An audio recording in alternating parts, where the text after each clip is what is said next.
How we doing? How we doing? How we doing? CFC family, week 2 pick'ems coming at you. We got a baker's dozen, baby. A baker's dozen and a bag of potato chips. Going back to week 1, it was a great week for everybody except LSU. It was probably the worst performance I've ever seen.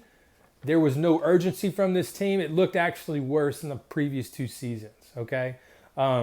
But with that being said, we played about as bad as we could and we lost by 1 point. Think about what would have happened if we'd have gone for 2.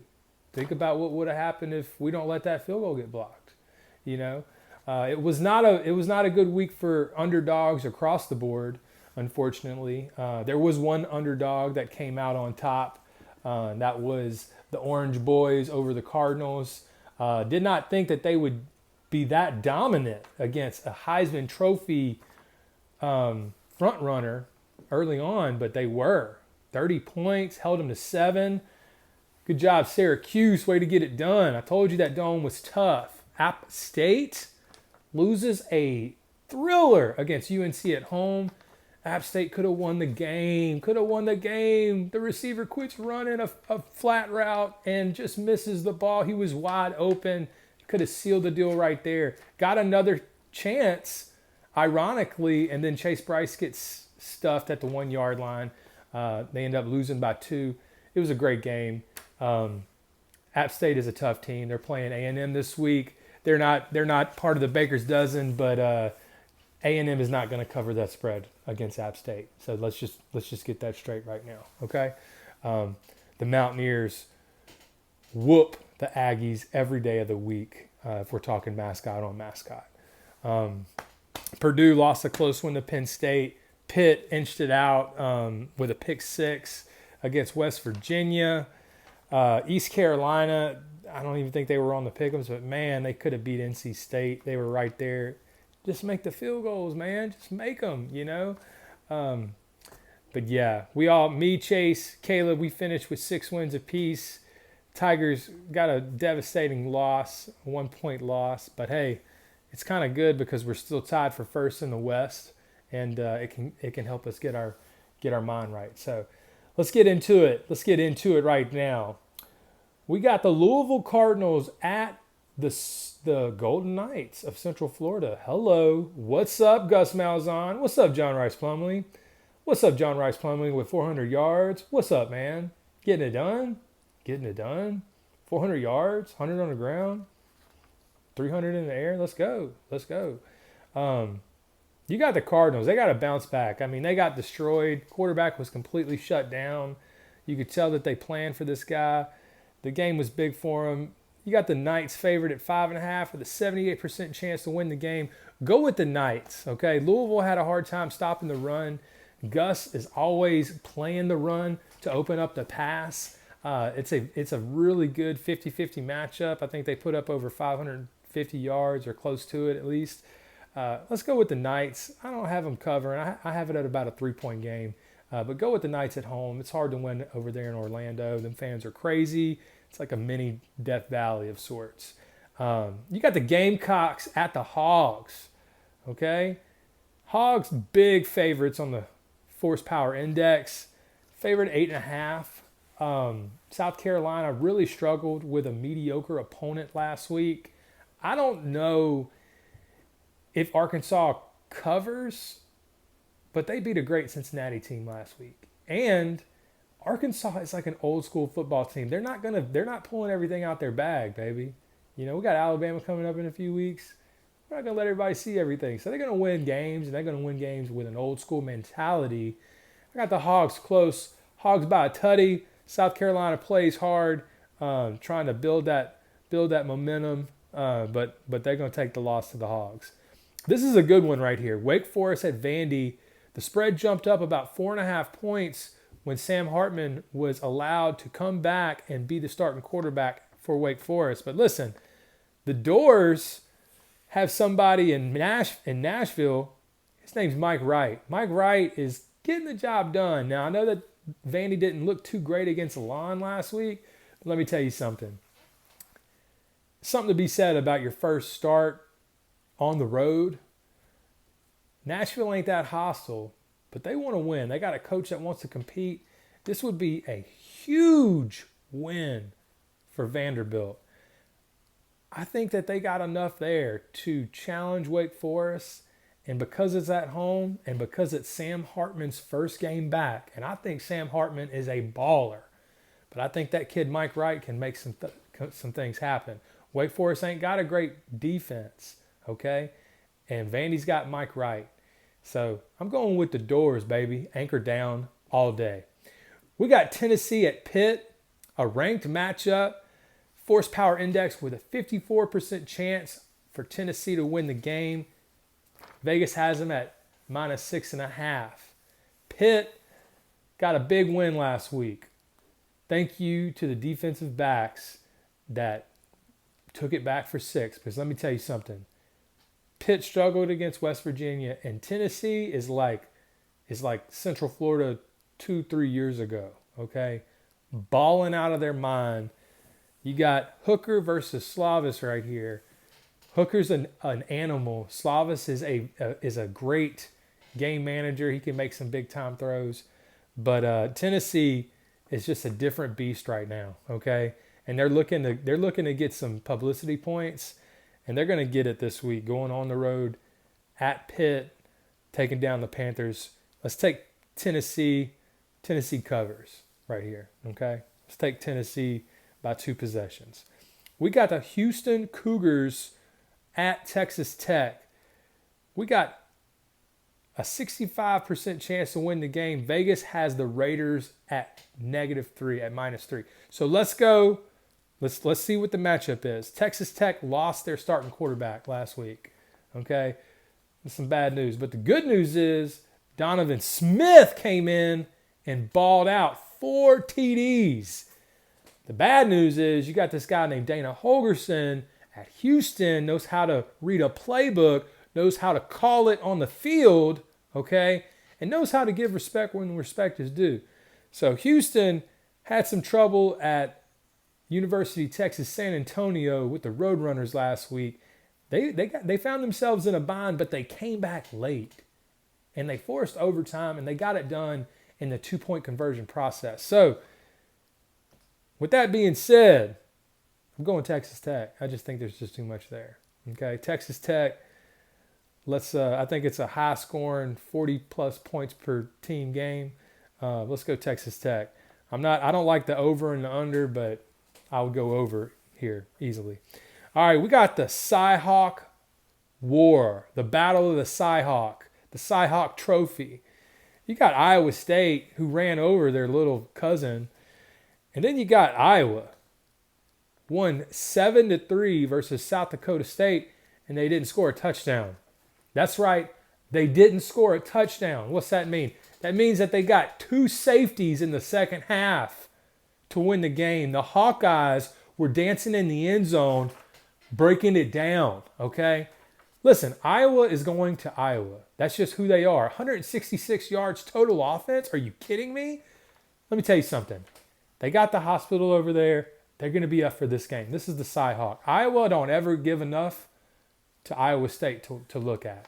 I know that Iowa's been on top of the rivalry in the last 5 or 6 years. Iowa State's going to want to end that. But listen, I got to go with Vegas here, okay?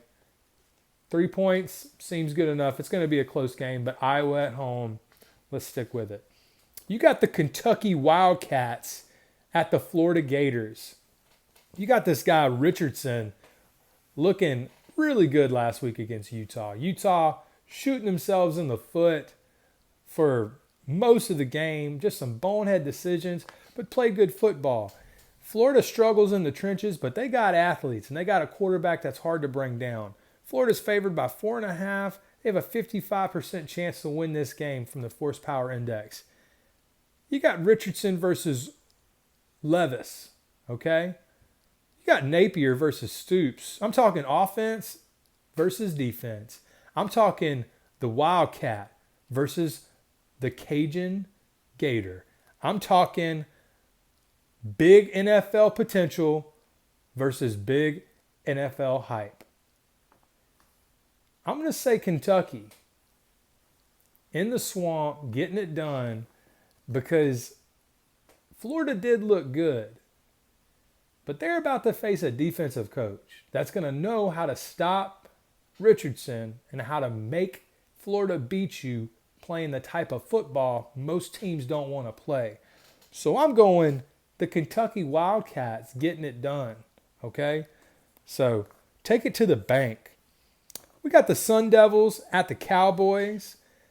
Cowboys, big favorites, pokes at -11.5.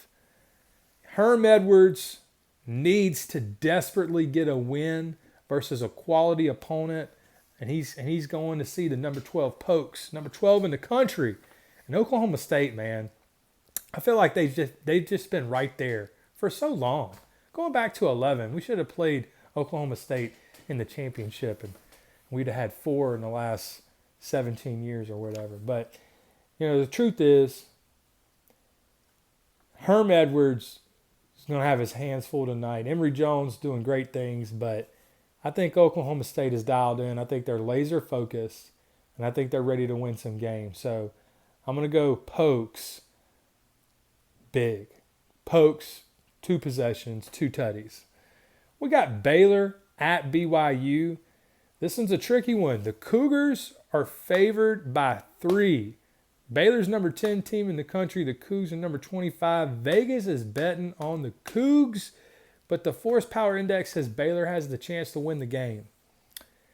You got Aranda versus Sataki, and I hope that's how you say his name, but I know he's a good coach. We played BYU a few years back. They're a good, tough team. This guy's gotten good. BYU's beating their chest, and they need to be relevant. They need to be in the game, okay? Baylor does have a good quarterback. Baylor has a good defense. But Baylor can't stop the short stuff. And that's what BYU does. BYU just gaps you and gaps you and gaps you. So I'm going to go Cougars here. I'm going to say upset at home. Cougars getting the job done. I love Dave Aranda. He did great things for us. But this BYU team is very underrated.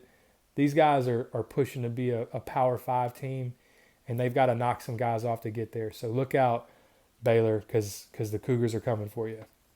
Okay, we got the Beavers at the Bulldogs. Obviously, you know I'm talking about Oregon State, but you probably don't know I'm talking about Fresno State. Fresno State hosting a Pac-12 opponent. These games don't happen a lot for these guys. Fresno State, you got the big guy, Devontae Adams and Derek Carr in the NFL where they were killing people all that time ago. Fresno State is literally the App State of the past. They were the giant killer, and that's where they got their job done. But the bottom line is Beavers, offense, defense, special teams. Oregon State demolished a very good Boise State team last week. Boise State team a lot of people thought had the potential to be a double-digit win team this year. So, and they didn't even stand a chance in that game. Oregon State is literally going to be my surprise of the year. So I'm going Oregon State over Fresno State, getting the job done.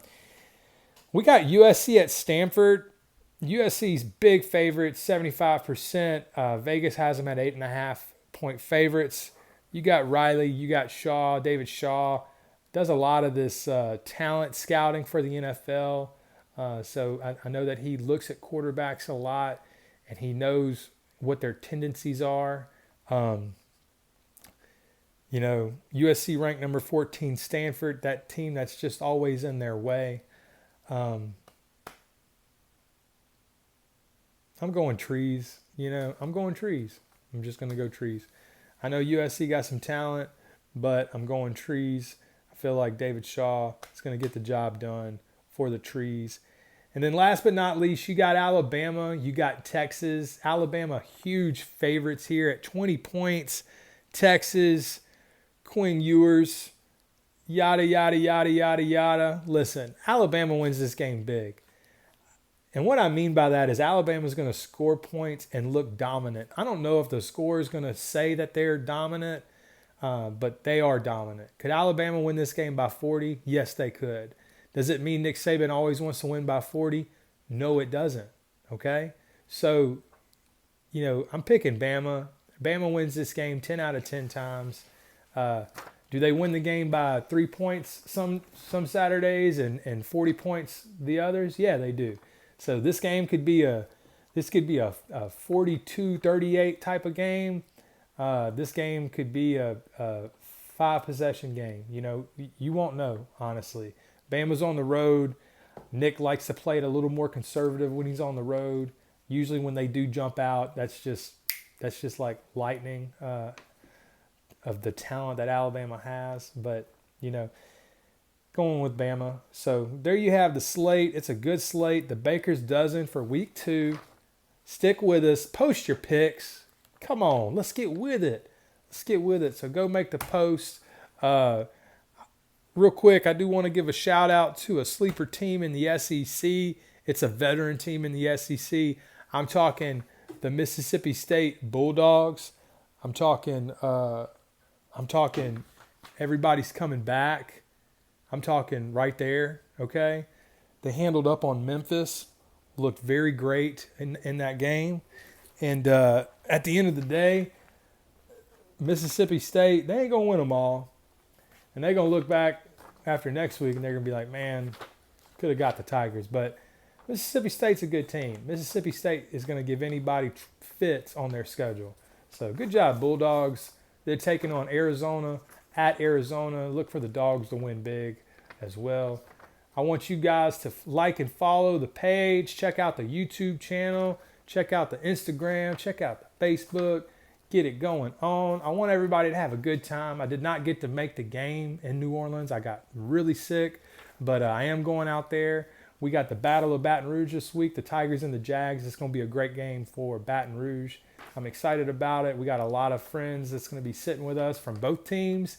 And so really excited to watch some football and see the human jukebox. So you guys stay safe out there. Like I said, give us a like and a follow and keep us posted on your picks. All right. Week 2, CFC. We're out.